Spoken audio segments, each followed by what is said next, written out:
having basically said Mara Ukva says nothing, he then says Mara Ukva only allows edifying music, holy religious music with the right words and the right melodies. What those melodies could have possibly been, since Jews don't have an independent musical tradition, all of our musical tradition is in some ways borrowed from the surrounding society. The only possible tradition that some musicologists consider might reflect temple music is Gregorian chants.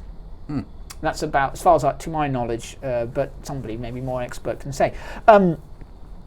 So we're sort of left with the puzzlement what practically high even means there. But okay, this is not a point that Haram brings up, but he sort of leaves it as unsaid. But what does high actually really mean? Like, what songs are actually really allowed in terms of melodies?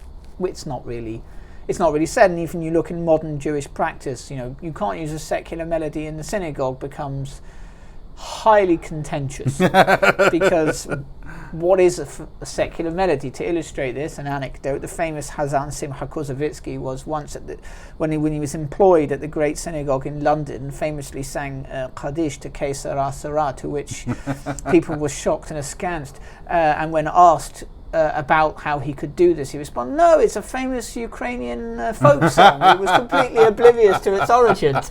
So yeah, the idea of music and inappropriateness is a consistent theme, and of course add drinking in and it's super inappropriate, potentially at least.